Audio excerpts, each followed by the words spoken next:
Meus queridos irmãos e irmãs, como de costume, vamos continuar nossa série de vídeos sobre os dogmas marianos.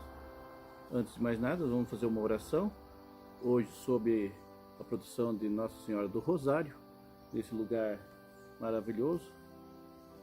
Vamos então pedir que Nossa Senhora interceda por nós, interceda pelas minhas palavras, e que nós possamos, mais uma vez, dar esse passo em caminho à nossa santidade, guiados pela mão por Maria. Em nome do Pai, do Filho e do Espírito Santo. Amém. Ave Maria, cheia de graça, o Senhor é convosco. Bendita sois vós entre as mulheres, e bendito o fruto do vosso ventre, Jesus. Santa Maria, Mãe de Deus, rogai por nós, pecadores, agora e na hora de nossa morte. Amém. Nossa Senhora do Rosário, rogai por nós. Pois bem, então, como eu disse, agora estamos aqui nesse local diferente, né? Antes estava lá em casa, mas por um obséquio do meu contra-rega aqui, o Lucas, nós estamos aqui em sua casa, com essa paisagem maravilhosa, e espero que seja também de intuição, para que saia melhor as palavras que Deus quer que seja transmitida. Semana passada, então, vamos fazer um pequeno recordatório, falamos sobre a maternidade divina de Maria, né? Maria, considerada a Theotokos, Maria, mãe de Deus. Vimos então que Maria é mãe de Jesus, e Jesus, na pessoa que se encarnou, se encarnaram duas naturezas, a natureza divina e a natureza humana. A natureza divina, eterna, desde sempre para sempre, gerada do Pai, a segunda pessoa da Santíssima Trindade. E quis encarnar-se, encarnou-se para a nossa salvação, nesse mistério que é a encarnação do Verbo. Vamos falar um pouco, para introduzir também essa aula, sobre a virgindade perpétua, a questão do mistério. Me apraz muito falar um pouco, dar uma introdução sobre, para que assim talvez, eu creio que fique um pouco mais clara a explicação, né? Não só apenas entrar secamente no dogma. Na teologia, muitas vezes a gente, quando fala, né, a gente acaba caindo nesse descuido, porque a gente crê que a pessoa que nos escuta já tem toda essa base filosófica e teológica, e de fato não é assim, não tem por que sê-lo, não é? Então é interessante a gente também ter esse cuidado. Eu, quando dou minhas aulas, somos ali na escola, digamos, não obrigados, mas questionados também a levar em conta a bagagem do aluno. Então há sempre uma aula introdutória, onde sobre determinados temas a gente busca o parecer do aluno, né? Faz uma sondagem para ver o que o aluno, o que você sabe sobre isso, o que você traz de casa. Ademais, eu, como professor de ensino médio, tenho todo esse trabalho anterior, né? E daí, quando ele vem com a sua gama de conhecimentos, a gente começa a aula mais explicativa dentro daquilo que é o que concerne a aula, de maneira um pouco mais profunda, e também baseando-se dentro de uma gama de filósofos. Então, a mim parece interessante introduzir um pouco alguns conceitos, não é? Não é à toa que o sacerdote, quando ele vai estudar, por direito canônico, como eu já disse semana passada, ele é obrigado a fazer filosofia. Raramente, se ele tem alguma outra faculdade de curso superior, dependendo do curso, dependendo da área, pode ser que ele seja dispensado desse quesito. Mas, normalmente, os sacerdotes fazem filosofia. E muitos questionam, mas filosofia não tira a fé? Os filósofos não são, na sua maioria, ateus? Eu creio que não. A filosofia ela vem cortar algumas arestas, algumas inverdades, e ajudar-nos a questionar de maneira sã, se você fez uma boa filosofia, né? E assim você, quando chegar à teologia, você já vai ter uma bagagem um pouco melhor. Essa bagagem vai te ajudar de maneira sadia, a questionar, né? Porque a teologia, como eu falei, é um estudo sobre Deus e um estudo sobre tudo aquilo que envolve, na minha teologia de cunho cristão, católico cristão, tudo aquilo que envolve a igreja, tudo aquilo que envolve a mariologia, a cristologia. Então essa base ela é formada. Então a gente começa lá na filosofia, depois vai continuar essa formação dentro da teologia. E aqueles que já fizeram algum tipo de faculdade sabem que todo o primeiro ano é introdução a isso, introdução àquilo, para que a pessoa, ademais de pegar toda a nomenclatura necessária àquele curso que vai fazer, mas também que seja a base, não é? Porque sem a base fica difícil.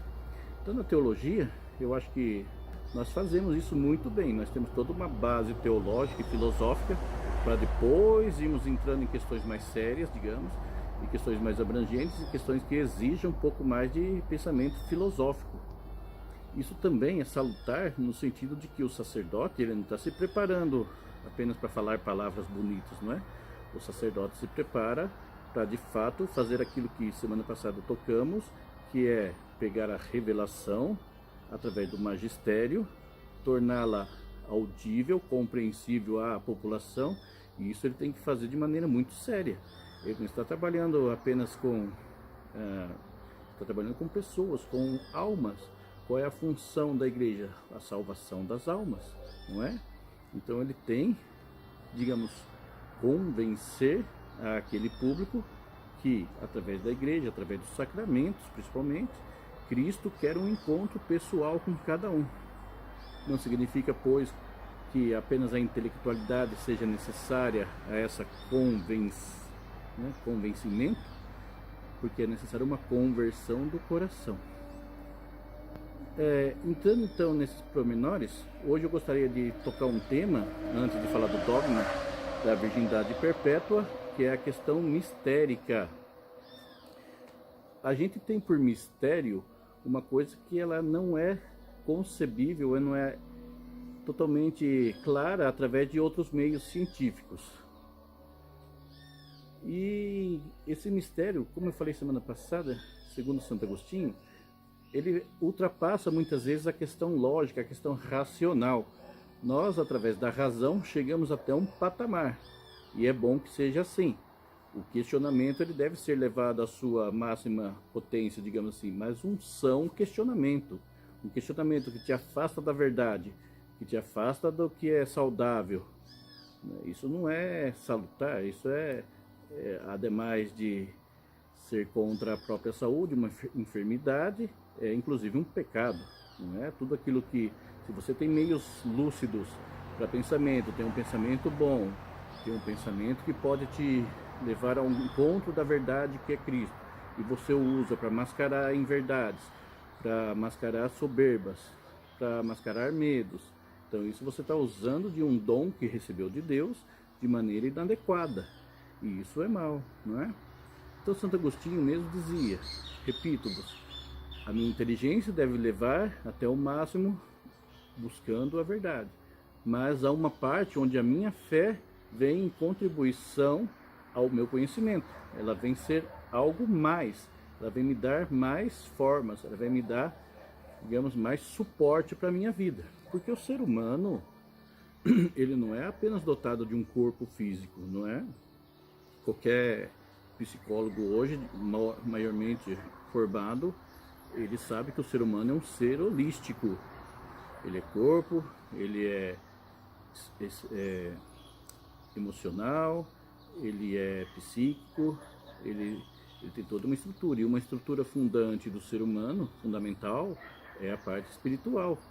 Não se pode negar a parte espiritual e dizer, trabalho com o homem holisticamente, mas a parte espiritual ela é muito defragada, ela não tem importância, cada um pensa o que quer, cada um faz o que quer, hoje não há. Isso é muito mal para o ser humano. Vemos que as formações hoje humanas estão muito quebradas, né, quebradiças. Falta esse suporte, e esse suporte não pode ser esquecido, o suporte da fé. Um discurso científico, ele é muito válido, necessário, e a igreja nunca foi contra esse discurso. Pode ter havido equívocos durante a história da igreja, mas ela reconhece hoje, até João Paulo II pediu perdão por os equívocos da igreja algumas vezes, mas hoje se reconhece os benefícios da ciência. O cientista de bom coração, com uma sã sabedoria, busca também o conhecimento dado por Deus. Mas não podemos então negar também essa parte espiritual. Seria um ser manco, um ser falho, não é? Um ser incompleto. Um ser incompleto, por mais formação intelectual que tenha, se não buscar uma tiver um saudável conhecimento também da verdade, da justiça social, de si mesmo, acaba atrapalhando. Como vimos, Cristo, ele se revela aos humildes, e ser humilde é abaixar-se, saber que eu não sou, eu sou nada perante Cristo, e pedir o seu auxílio sempre, ele que me auxilia. E hoje, essa semana, esse mês, nós estamos vendo como, através de Maria, podemos chegar de maneira mais fácil a Cristo. São Luís Maria Grignon de Montfort, o livro que eu citei a semana passada, sobre o Tratado da Santíssima Virgem, Tratado da Devoção da Santíssima Virgem, ele fala: Deus é como um rei. Imagine você vai se apresentar diante ou do seu patrão, ou de alguém muito importante, não é? Você vai diante do governador, do presidente ou do bispo, você vai de qualquer jeito e você consegue chegar sem ninguém que te leve. Você pode chegar lá, bater na porta e a porta se abrirá e você, oi senhor bispo, sua bênção. Não, geralmente temos intermediários, não é? Chegar diante de Deus, eu querer que eu, ser humano, com um monte de imperfeições que eu tenho, chegar diante de Deus, há sempre um intermediário. Quem é o intermediário, né, entre mim e Deus? Cristo Jesus. Cristo Jesus, que morreu na cruz, assumiu a forma humana, assumiu os pecados da humanidade, não sendo ele pecador, e ele é o intercessor direto entre Deus e nós. Mas nós, católicos, temos esse privilégio de ter Maria como mãe e poder chegar a ela e ela nos levar a Cristo, para que assim, como eu disse a semana passada, ela possa dizer: fazei tudo o que ele vos disser. Bem, o que é o mistério? O mistério, então, é aquilo que nos abarca, aquilo que nos sobressai, aquilo que a gente não tem a total compreensão, porque senão não seria um mistério. Há autores que tentam dizer o mistério há, porque a ciência ainda não chegou a um tal patamar para explicá-lo. Alguns sim, mas há mistérios que são insondáveis. E não cabe ao homem, eu creio, perder o seu tempo em querer explicar ou em querer dar razão a um mistério. É uma coisa que é necessária à formação humana. A formação mistérica, a formação disso que está além do nosso alcance, também é importante à nossa formação. Porque há muitas coisas dentro até do nosso caráter humano que a gente não consegue explicar. Como é que a gente explica, por exemplo, o amor? Quando você ama alguém, você é capaz até de sofrer por aquela pessoa, diferente dos animais. O animal não sofre por uma pessoa, né? O animal não tem alma. Nós podemos olhar dentro de nós e essa é uma verdade. Por mais que há alguns que possam tentar negá-la, nós somos seres humanos e temos alma. Nossa alma é aquele aspecto da sua vida que você pode abrir mão de um prazer imediato em troca de um prazer ao outro, ou em troca de um crescimento de uma outra pessoa. A gente abre mão, a gente às vezes até por dor sofre para que a outra pessoa esteja bem, não é? Assim é, por exemplo, o matrimônio. O matrimônio não é você querer ser feliz sobre a outra pessoa, é mais ao contrário, você querer fazer a outra pessoa feliz, e se aquela pessoa que você ama está feliz, você estará feliz. Santo Agostinho, há uma anedota sobre ele, que, tentando explicar o mistério da Santíssima Trindade, estava um dia na praia, né, meditando sobre essa questão mistérica. Qual será o mistério da Trindade? Como pode ser que três deuses estejam unidos num só Deus?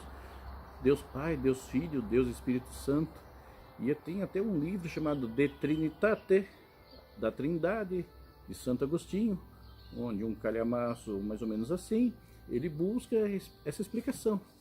E você começa a ler o livro, vai, cadê? Vamos tentar entender esse mistério, vamos lá gente, vamos lá. Eu que fui agostiniano lá com meus irmãos, vamos tentar entender. E essa anedota diz que ele estava na praia pensando sobre o mistério da Santíssima Trindade e, curiosamente, viu um menininho que ia no mar enchia uma concha d'água e trazia a um buraquinho na areia. Corria ao mar, enchia essa concha d'água, voltava a colocar nesse buraquinho. E Santo Agostinho ficou intrigado, né? Falou, mas o que será que esse menino quer? E questionou-o. Falou, menino, escute, mas o que você está fazendo? E o menininho disse, eu estou pegando aquela água ali daquele mar, tá vendo? Eu estou querendo colocá-la nesse buraquinho aqui na areia. Eu quero colocar toda aquela água do mar nesse buraquinho. E Santo Agostinho, né, espantado, falou, mas isso é impossível. Como você vai colocar água desse mar? Olha o mar, que tamanho que é. Como você vai colocar água desse mar dentro desse buraquinho? E o menininho responde a Agostinho, é mais fácil que eu coloque toda a água do mar dentro desse buraquinho do que você entender o mistério da Santíssima Trindade. Essa é uma anedota que há sobre a vida de Agostinho, né, que se diz entre os agostinólogos, né, é uma anedota, é uma história, que foi um anjo que lhe apareceu, né, e fez-lo ver que o mistério é algo que nos ultrapassa. O mistério não tem explicação, ou não tem uma explicação de cunho racional. Como eu falei, a racionalidade, a ciência é um bem à humanidade. É necessária essa racionalidade, é necessário esse cunho científico, empírico. O que não pode haver é uma contradição com a fé e dizer, logo o discurso de fé, ele é inválido. Não, o discurso de fé, o discurso religioso, ele é tão válido para o ser humano enquanto formação da sua pessoa, quanto o discurso científico, empírico, racional. Mas entenda-se muito bem que não é a fé, como se diz na teologia ou lá na Espanha, la fé del Carbonero. É uma fé consolidada, uma fé pensada, uma fé teologal, uma fé onde te leva a ser uma melhor pessoa, uma fé que te leva a amar mais, uma fé que te leva a sair de si para o encontro com Deus.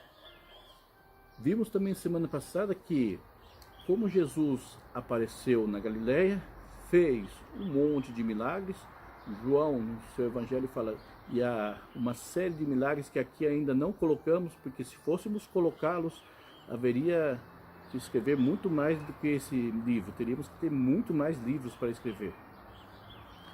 Se só pelo ato dos milagres de Jesus o povo se convertesse, talvez não seria necessário, né, tudo aquilo que aconteceu.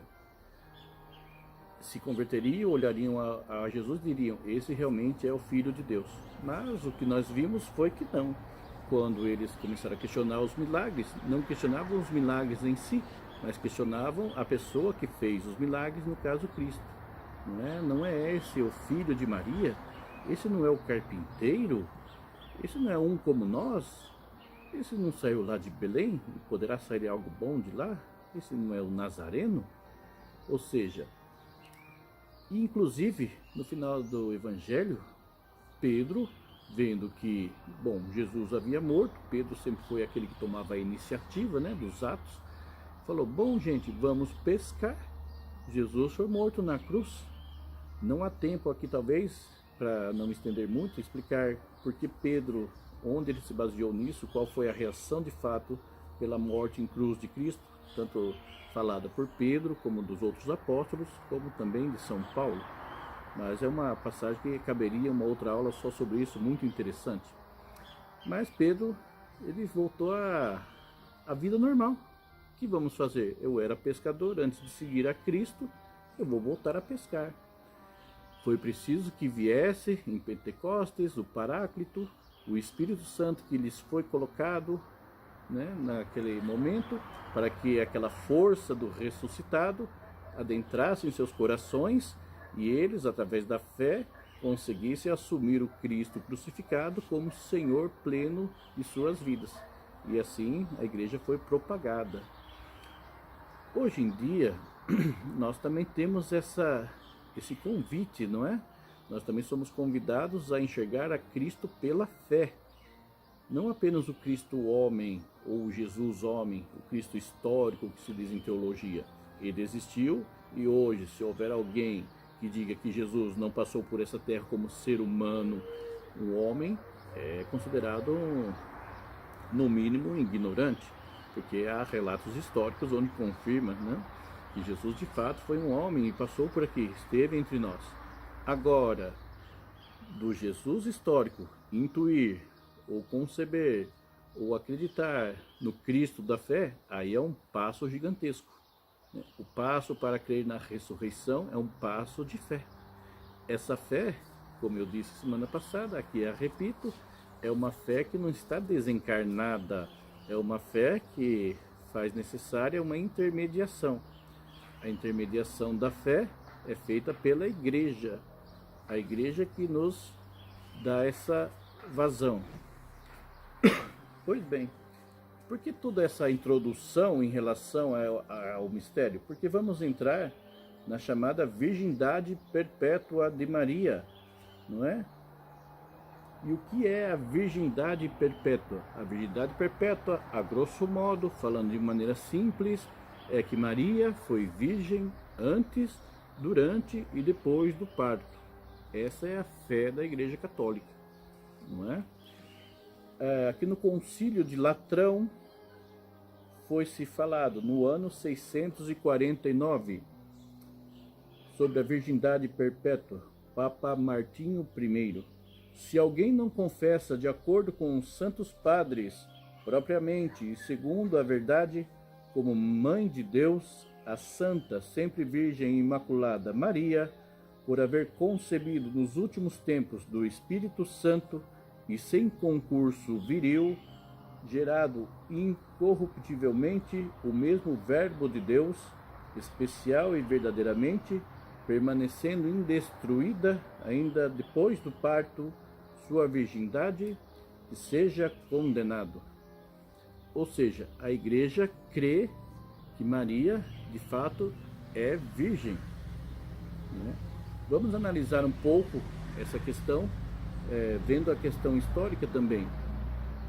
Maria, pois, ela estava prometida a José, e naquela época um casamento durava em torno de uma semana.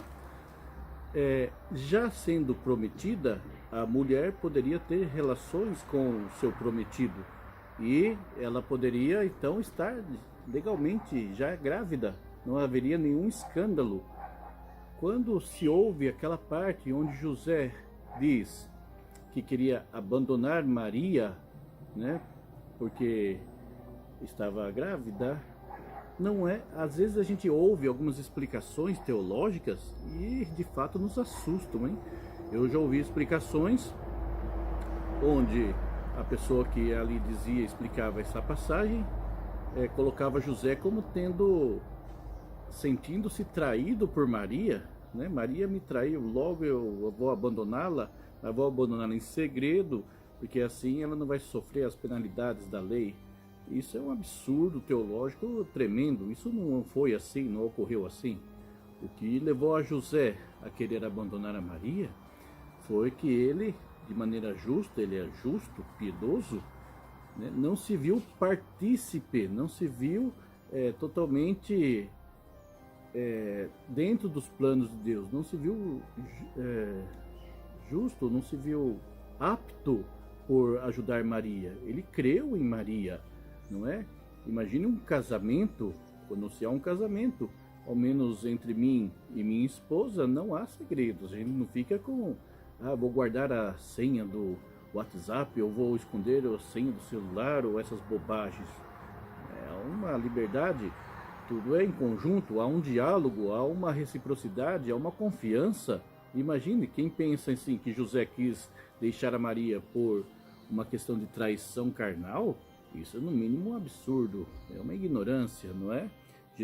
José era justo e havia diálogo entre Maria e José.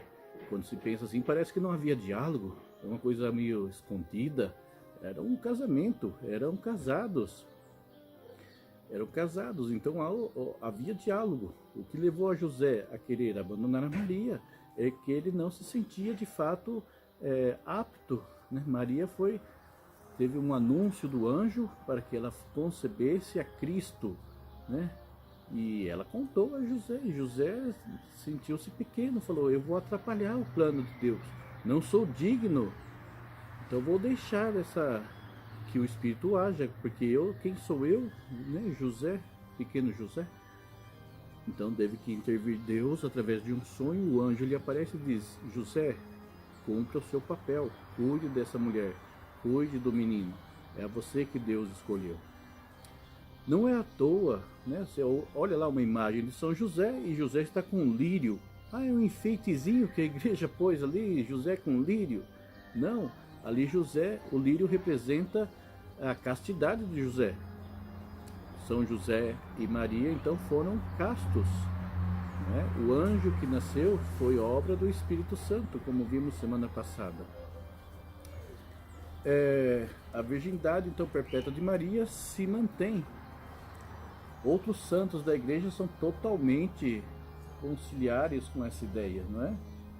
Dentre eles podemos afirmar aqui São Inácio de Alexandria, São Justino, Santo Irineu, o próprio Santo Epifrânio, São Efrem, Santo Ambrósio, né, bispo de Hipona, Santo Agostinho, São Jerônimo, exílios defensores da virgindade de Maria. Maria, virgindade perpétua, né? É uma parte então integrante da fé católica, da fé cristã. Maria foi virgem concebendo Jesus por ação do Espírito Santo, sem ter relações sexuais com José, seu esposo. A afirmação da virgindade de Nossa Senhora pertence logo, pois, à fé cristã, né? A esse depósito da fé. Então nós temos, como cristãos, que crer nessa dimensão. Como eu falei no começo do nosso vídeo, é uma dimensão mistérica. Às vezes nós queremos entender e explicar tudo. E essa explicação, se fosse algo talvez saudável, poderia até ser, né, buscada como uma apropriação boa à fé ou à igreja. Mas o que acontece muitas vezes é que essa explicação que queremos dar na dimensão mistérica das coisas é para justificar a nossa incredulidade, justificar muitos ateísmos, justificar até a nossa própria maledicência, né? Nós agimos mal, mas vejam, lá e ali também agem, logo eu tento confirmar a minha falta de ética dentro da falta de ética de outros, coisa que é inconcebível também, não é?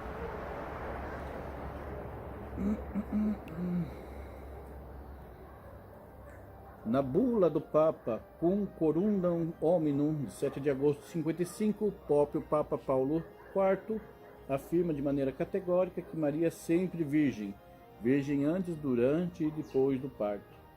Logo, o dogma da perpétua virgindade de Maria tem também as suas fundamentações bíblicas, não é? Então, lá na Bíblia, desde o Antigo Testamento, e por falar de Antigo Testamento, temos que entender toda essa questão do Antigo Testamento em relação à figura de Cristo.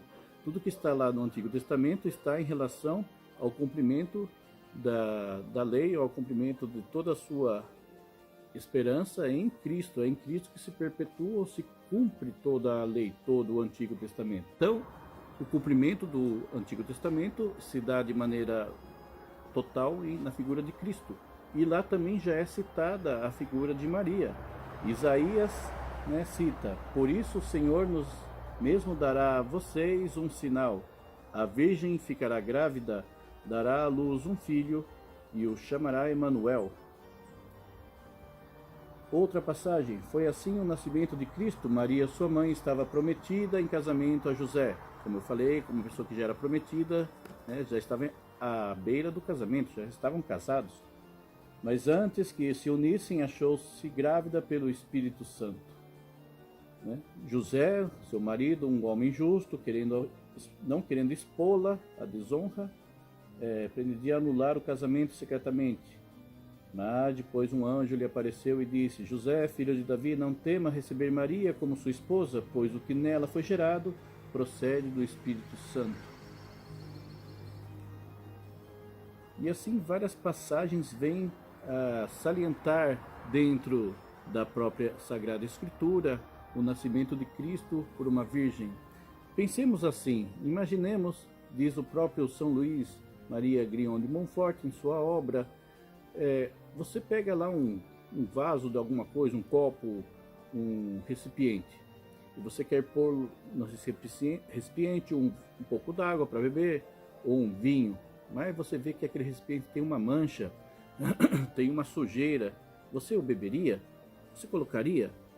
Né? Há uma mosca lá no copo e você vai pôr uma cerveja e... Não, né? Como Deus poria, então, se encarnaria, seu Filho amado, Jesus, o Verbo encarnado, em um copo manchado, em alguém que houvesse alguma mancha. Né? Então, o nascimento de Maria, perdão, o nascimento em Maria de Cristo se deu de forma brilhantíssima. Esse mistério da virgindade perpétua de Maria foi também para salvaguardar o nascimento do nosso Salvador. Não poderia nascer em qualquer ser humano. Havia que ser um ser humano muito especial, um ser humano muito dotado da graça de Deus. Como diz o próprio São Luís, Deus juntou todas as águas da terra e chamou-as mar. Deus juntou todas as graças do céu e chamou-as Maria. Então Maria foi escolhida. Maria foi escolhida para dar vazão a esse mistério, o mistério da encarnação. E essa encarnação, esse mistério teria que ser em algo especial, não algo natural apenas, mas algo sobrenatural. Então Maria é essa pessoa a quem acolheu o Verbo por obra e graça de Deus. Deus quis usar de Maria. Como Deus quis usar de Maria para a encarnação do seu Verbo e que esse fosse o Salvador da humanidade, Maria quer hoje também ser esse meio para nós. Maria quer, ou melhor, Deus quer que Maria seja. Deus quer que Maria seja esse meio para que nós também possamos chegar à santidade. Deus quer que Maria seja esse instrumento que Ele, de maneira claríssima, de maneira muito eficaz, nos leve à santidade, que nada mais é que o aperfeiçoamento com Cristo, não é? Ser santo é ser mais próximos possíveis a Cristo, ou ser outro Cristo. Então, meus queridos irmãos, vamos nos despedindo desse contexto mariano. Que fique claro, então, Maria foi por obra do Espírito conservada, ela foi por obra do Espírito levada a ser a mãe de Deus, e nessa dimensão mistérica, Maria é considerada virgem antes, durante e depois do parto. A virgindade hoje deve ser entendida como uma dimensão na qual nós estejamos dispostos a nos entregar a Deus de maneira mais pura, não é? A virgindade nossa deve ser aquela que, confiando inteiramente naquele que me ama, naquele que me chama, eu me entregue a Ele a cada dia de maneira especial. Se a gente analisar os escritos de Lucas, ele diz: a quem foi anunciado o nascimento de Cristo? Aos pastores, no primeiro momento, os anjos aparecem aos pastores e dizem: há uma boa nova, a qual quero anunciar-vos, nasceu-vos hoje um Salvador. Quem eram os pastores? Eram malfeitores, pessoas... O que Lucas quis fazer no seu evangelho? Falar: Jesus veio a todos, principalmente àqueles que dele necessitam, que são os mais pecadores, né? Nós. Maria, naquela época, foi escolhida também por ser virgem, e a virgindade de Maria, nesse sentido, naquela época, não era vista como uma graça. A agraciada era a mulher que tinha muitos filhos, aquela era a agraciada. Maria não, Maria era pequena, era a pequenez de Maria. Maria era virgem, né? Hoje a virgindade, como se vê como numa vida religiosa, talvez, é visto como uma bênção, você é uma pessoa de valores. Naquela época, uma virgem era pequena, ela não tinha voz nem vez na comunidade, não era mãe, não tinha nada, não tinha... E Jesus e Deus a escolheu. Então, o que Lucas, o evangelista, diz: Deus escolhe os pequenos para confundir os fortes. Então, meus queridos irmãos, sejamos pequenos também, sejamos pequenos como Maria foi, e na sua humildade foi escolhida para ser a mãe do Salvador. Sejamos nós também humildes, sejamos entregues, sem medo, sem receios, né? Mas eu não entendo. Não se preocupe. Use da sua fé de maneira clara, use da sua fé de maneira que te absorva mais santidade. Use de sua fé para que você também cresça em santidade. E não se preocupe com a sua pequenez, com a minha pequenez. Não se preocupe que não somos dignos, de fato, né? Somos pecadores, somos pessoas que estamos no caminho, mas Deus quer nos escolher. Deus não precisa de fato de nós. Deus, é onipotente, mas Ele quer que nós o sigamos, quer que nós o sirvamos, para que assim nós possamos ser mais livres, né? Libertando-nos do pecado, libertando-nos da culpa, faz com que nós possamos ser mais livres. Então, meus queridos, que Deus nos abençoe. Espero que tenha sido salutar essa nossa conversa e na próxima semana seguiremos mais uma vez, se vocês me permitirem, trabalhando os dogmas marianos. Vamos terminar então esse nosso encontro pedindo que Maria, a Santa do Rosário, nos estimule a sermos santos e com ela sermos sempre unidos a seu Filho. A nossa colocação, vamos com Maria anunciar o Magnífica. Minha alma glorifica o Senhor, meu espírito exulta de alegria em Deus, meu Salvador, porque olhou para sua pobre serva. Por isso, desde agora, me proclamarão bem-aventurada todas as gerações, porque realizou em mim maravilhas aquele que é poderoso e cujo nome é santo. Sua misericórdia se estende de geração em geração sobre os que o temem. Manifestou o poder de seu braço, desconcertou os corações dos soberbos, derrubou do trono os poderosos e exaltou os humildes, saciou de bens os indigentes e despediu de mãos vazias os ricos. Acolheu a Israel, seu servo, lembrando da sua misericórdia, conforme prometera a nossos pais, em favor de Abraão e de sua posteridade para sempre. Amém. Em nome do Pai, do Filho e do Espírito Santo. Amém. Então, meus queridos irmãos, eu os convido a que no próximo sábado estejamos outra vez juntos e vamos discutir um pouco sobre o dogma da Imaculada Conceição de Maria. Dogma muito visto na igreja e muitas vezes causa controvérsias e discussões, né? E que continuemos a resta dessa semana do Santo Rosário para que encaminhemos-nos ainda mais aos braços dessa Mãe que nos ama no nosso processo de santificação. Um forte abraço a todos e que Deus e Nossa Senhora nos abençoe.